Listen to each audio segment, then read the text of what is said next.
नमस्कार। क्या होगा अगर मैं कहूं कि आज से हजारों साल पहले भी हमारे पूर्वजों ने ऐसी ऐसी चीजें कर दिखाई थीं जिनके बारे में सोचकर आज के इंजीनियर्स भी हैरान रह जाते हैं। जी हां, आज हम मानव सभ्यता की लाखों साल पुरानी इस शानदार कहानी को यूपीपीसीएस और आरओ जैसी परीक्षाओं के नजरिए से कुछ ही मिनटों में दोहराने वाले हैं। तो चलिए प्राचीन भारत के इतिहास के सबसे जरूरी पन्नों को फटाफट पलटते हैं। हमारी ये यात्रा शुरू होगी पृथ्वी की उत्पत्ति और इंसान के विकास से। फिर हम देखेंगे कि कैसे पाषाण युग में हमारे पूर्वजों ने पत्थर के औजारों से अपनी दुनिया बदली और कैसे उसी से भारत की पहली शहरी सभ्यता हड़प्पा की नींव पड़ी। इसके बाद हम वैदिक संस्कृति के दौर को समझेंगे और आखिर में एक असली परीक्षा के सवाल से अपने ज्ञान को परखेंगे। तो सबसे पहले बात करते हैं बिल्कुल शुरुआत की, मतलब एकदम नींव से। देखिए, किसी भी इतिहास को समझने के लिए हमें पहले उस स्टेज को समझना होगा जिस पर यह सब हुआ, यानी हमारी पृथ्वी, और इस पर इंसानों का आगमन कैसे हुआ। हमारी पूरी बातचीत का जो टाइम फ्रेम है वो है चतुर्थक कल्प या क्वाटरनरी पीरियड। बस ये समझ लीजिए कि ये वो भूवैज्ञानिक दौर है जिसके अंदर इंसान के विकास की पूरी कहानी समाई हुई है। इस कल्प को हम दो मुख्य युगों में बांट सकते हैं। पहला है प्लाइस्टोसीन, जिसे हम आइस एज या हिमयुग भी कहते हैं, और दूसरा है होलोसीन, जो आज भी चल रहा है।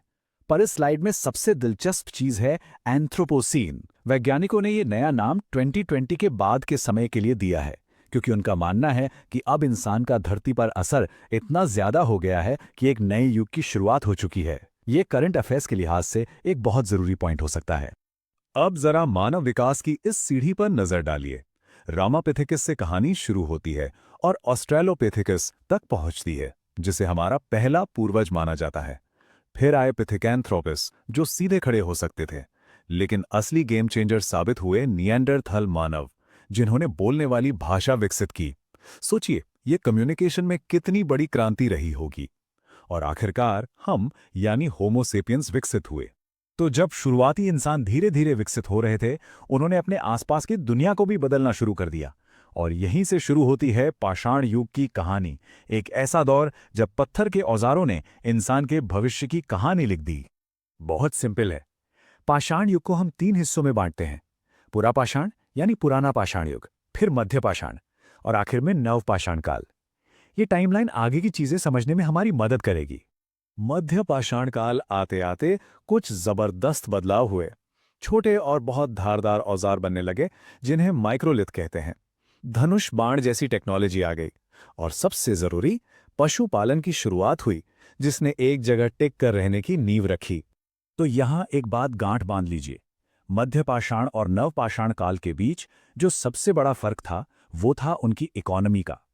मध्य पाषाण काल में मेन फोकस पशुपालन पर था, लेकिन नव पाषाण काल में स्थायी कृषि यानी खेतीबाड़ी मुख्य काम बन गया।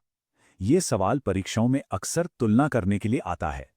अगर हम खेती के सबसे पुराने सबूतों को देखें, तो मेहरगढ़ से हमें गेहूं और जौ मिलते हैं। अब चावल की बात करते हैं। पहले हम मानते थे कि सबसे पुराने चावल के साक्ष्य कोल्डिहवा से मिले हैं, लेकिन ये जानकारी अब पुरानी हो चुकी है। नई खोजों के मुताबिक उत्तर प्रदेश का लहुरा डेवा चावल की खेती का अब तक का सबसे पुराना ज्ञात स्थल है। इस अपडेट को जरूर नोट कर लें। और खेती में हुई इसी क्रांति ने वो जमीन तैयार की जिस पर भारत का पहला महान शहरी समाज खड़ा हुआ, हड़प्पा सभ्यता। ये उस समय के हिसाब से प्लानिंग और मैनेजमेंट में एक बहुत बड़ी छलांग थी। जरा इस नंबर को देखिए, लगभग 13 लाख वर्ग किलोमीटर। आज के कई बड़े देशों से भी ज्यादा इलाके में फैली थी ये महान सभ्यता। ये दिखाता है कि इसका प्रभाव और पैमाना कितना विशाल था। हड़प्पा के लोगों की सिटी प्लानिंग तो कमाल की थी। शहर एक ग्रिड पैटर्न पर बसे थे, मतलब सड़कें एक दूसरे को समकोण पर काटती थीं। यहां तक कि नालियां भी ढकी हुई थीं। ज्यादातर शहरों में दो हिस्से थे, एक ऊंचाई पर बना गढ़ और नीचे बसा आम लोगों का शहर। लेकिन यहां एक अपवाद है जिसे याद रखना बेहद जरूरी है: धौलावीरा, जो 3 भागों में बटा था। यह सवाल अक्सर एग्जाम में आता है।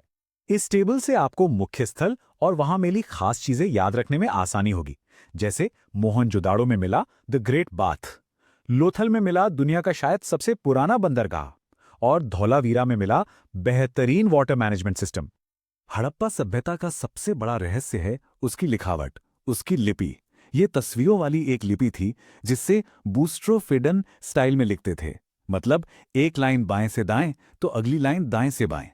कमाल की बात यह है कि आज तक दुनिया का कोई भी विद्वान इसे पढ़ नहीं पाया है।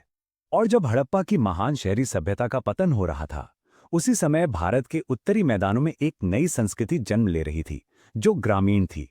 ये था वैदिक काल का उदय, जिसने आने वाले हजारों सालों के लिए भारतीय संस्कृति और समाज की नींव रखी।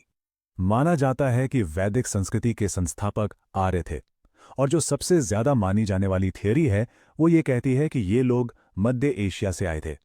वैदिक युग को समझने के लिए ये जानना बहुत जरूरी है। शुरुआती वैदिक काल का जो मेन सेंटर था वो था सप्त सिंधु क्षेत्र, यानी 7 नदियों की धरती। इसमें सिंधु, उसकी 5 सहायक नदियां और सरस्वती नदी का इलाका शामिल था। ऋग्वेद में एक बहुत बड़ी ऐतिहासिक घटना का जिक्र है, 10 राजाओं का युद्ध। ये युद्ध परुष्णी यानी आज की रावी नदी के किनारे लड़ा गया था। इसमें एक तरफ थे भरत जनजाति के राजा सुदास और दूसरी तरफ 10 कबीलों का एक गठबंधन, और जीत हुई थी राजा सुदास की।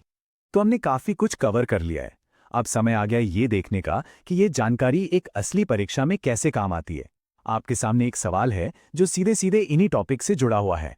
अच्छा, सवाल से ठीक पहले एक टर्म समझ लेते हैं, फलक संस्कृति। ये उस कल्चर को कहते हैं जहां औजार बनाने के लिए मुख्य रूप से फलक यानी किसी बड़े पत्थर से तोड़े गए नुकीले और पतले टुकड़ों का इस्तेमाल होता था। तो सवाल ये है, फलक उपकरणों यानी फ्लेक टूल्स की ज्यादा तादाद होने की वजह से इनमें से किस काल को फलक संस्कृति भी कहा जाता है? सोचिए, क्या हो सकता है सही जवाब? और सही जवाब है बी, मध्य पुरा पाषाण काल। जी हां, इसी दौर में पत्थर के नुकीले टुकड़ों यानी फलकों से औजार बनाने की तकनीक हावी हो गई थी। इस कनेक्शन को याद रखना एग्जाम के लिए बहुत जरूरी है। तो आज की हमारी इस चर्चा का सबसे बड़ा सबक क्या है? वो ये कि फलक संस्कृति हो या माइक्रोलिथ, इन खास शब्दों को उनके सही ऐतिहासिक दौर से जोड़ना ही परीक्षाओं में सफलता की कुंजी है। सही और टू द पॉइंट रिवीजन करते रहिए।